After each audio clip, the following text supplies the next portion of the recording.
Hello everyone, welcome to Sanmarga classes. Question number 11 from ಸನಾತನ ಧರ್ಮ, ಜೈನ ಮತ್ತು ಬೌದ್ಧ ಧರ್ಮಗಳು. 11ನೇ ಪ್ರಶ್ನೆ. ಓಕೆನಾ? ಬುದ್ಧ ಮತ್ತು ಮಹಾವೀರನ ಬೋಧನೆಗಳಲ್ಲಿ ಅಳವಡಿಸಿಕೊಳ್ಳುವುದರಿಂದ ಯಾವ ಮೌಲ್ಯವನ್ನು ಜೀವನದಲ್ಲಿ ಅಳವಡಿಸಿಕೊಳ್ಳಬಹುದು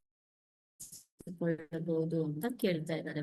ಓಕೆ, ಬುದ್ಧ ಮತ್ತು ಮಹಾವೀರನ ಬೋಧನೆಗಳಿಂದ ಜೀವನದಲ್ಲಿ ಅಳವಡಿಸಿಕೊಳ್ಳಬಹುದಾದ ಮೌಲ್ಯಗಳೆಂದರೆ ದುಃಖವನ್ನು ಗೆಲ್ಲಬಹುದು, ಒತ್ತಡಗಳಿಂದ ಜೀವನವನ್ನ ನಿಭಾಯಿಸುವುದನ್ನ ಕಲಿಯಬಹುದು. ಬುದ್ಧನು ಬೋಧಿಸಿದಂತಹ ಅಷ್ಟಾಂಗ ಮಾರ್ಗಗಳಿಂದ ಜೀವನದಲ್ಲಿ ಒತ್ತಡವನ್ನ ನಿಭಾಯಿಸುವುದನ್ನ ಕಲಿಯಬಹುದು. ಒಳ್ಳೆಯ ಚಿಂತನೆಗಳು ಮತ್ತು ನಿರ್ಧಾರಗಳಿಂದ ಜೀವನದಲ್ಲಿ ಒತ್ತಡವನ್ನು ನಿಭಾಯಿಸಿ ಉತ್ತಮ ಬದುಕನ್ನು ಕಟ್ಟಿಕೊಳ್ಳಬಹುದು. ಅದೇ ರೀತಿ ಮಹಾವೀರನು ಬೋಧಿಸಿದಂತಹ ಅಹಿಂಸೆ, ಸರಳ ಜೀವನ, ಆತ್ಮಾವಲೋಕನ, ನೈತಿಕ ನಿಯಮಗಳ ಅನುಕರಣೆ ಮತ್ತು ಸಮಗ್ರತೆ, ಸ್ವಯಂ ಶಿಸ್ತಿನ ಜೀವನಕ್ಕೆ ಮಾರ್ಗದರ್ಶನ ನೀಡುತ್ತವೆ.